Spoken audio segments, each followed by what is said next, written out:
Chapter 1. Our Constitution. Our Constitution.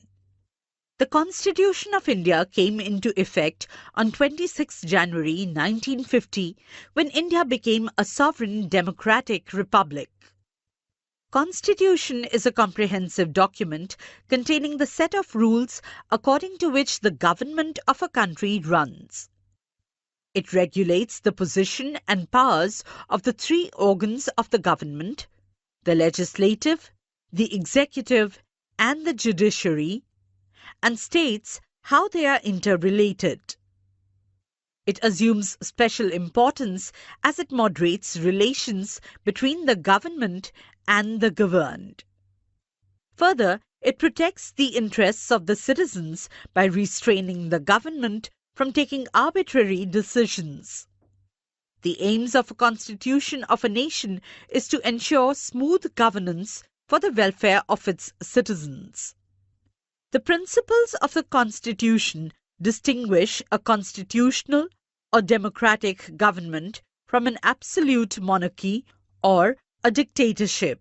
Enactment of the Indian Constitution.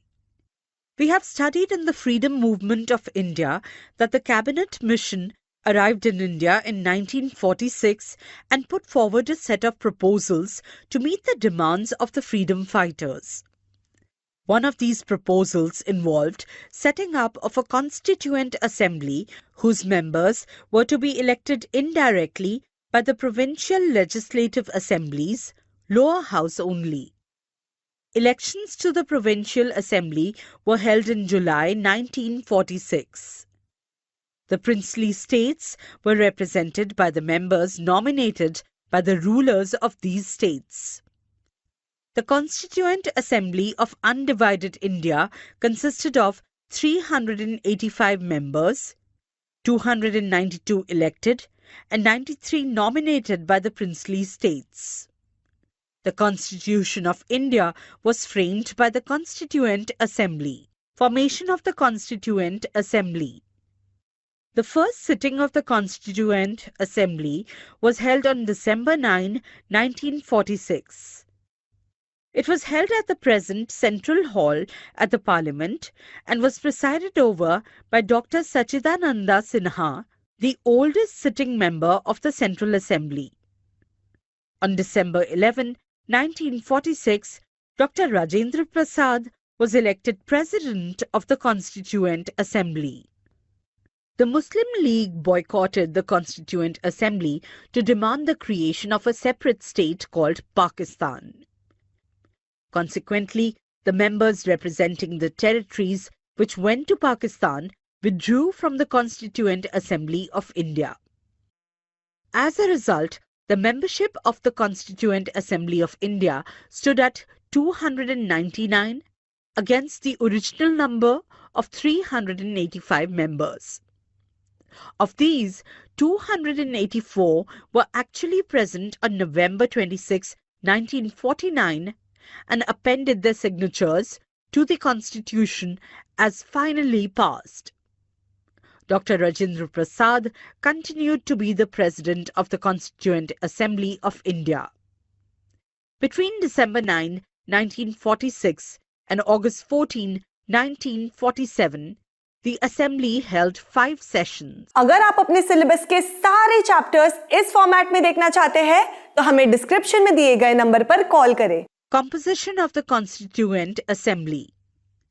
The wide-ranging membership of the Constituent Assembly gave representation to all shades of public opinion.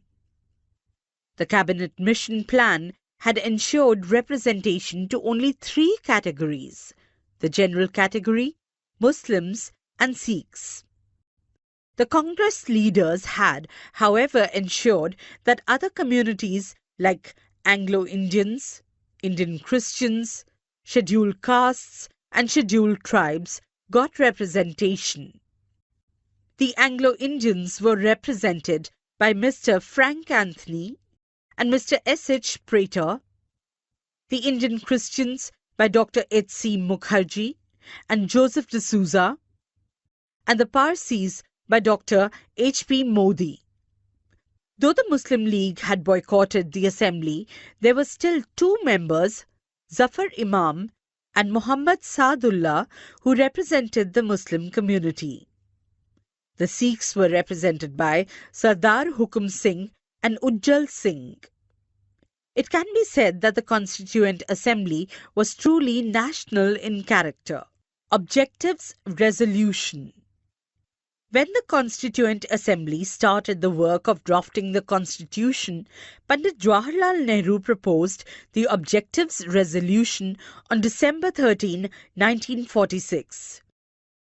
The resolution highlighted the objectives and laid down the national goals. First, free India will be nothing but a republic. Second, the ideals of social, political, and economic democracy would be guaranteed to all people. Third, the republic would grant fundamental rights to citizens.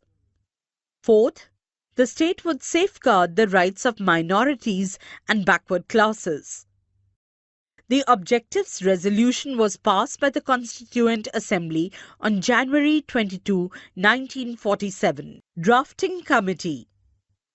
The Indian Independence Act 1947, by which two independent states of India and Pakistan were created, recognized the existence of the Constituent Assembly of India. This legal sanction enabled the Constituent Assembly to function after India's independence. The Assembly became a sovereign body.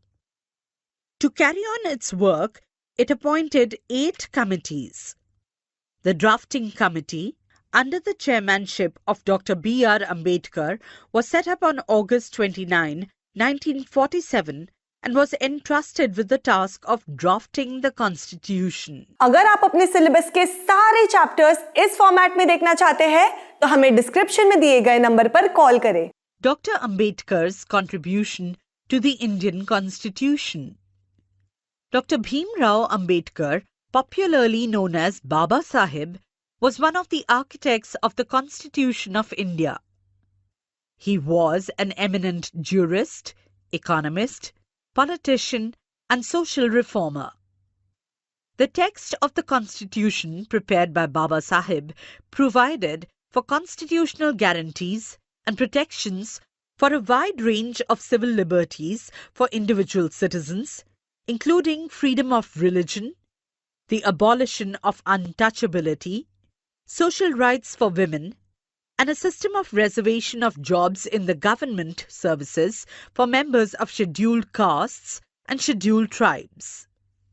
In order to shape India into a complete, sovereign, democratic republic in which the liberty and dignity of the individual is ensured, along with national integrity, Baba Sahib incorporated the same principles in the Constitution of India. अगर आप अपने syllabus के सारे chapters इस format में देखना चाहते हैं तो हमें डिस्क्रिप्शन में दिए गए नंबर पर कॉल करें. ऐसे ही और एजुकेशनल वीडियोस देखने के लिए हमारे चैनल होम रिवाइज को सब्सक्राइब करें.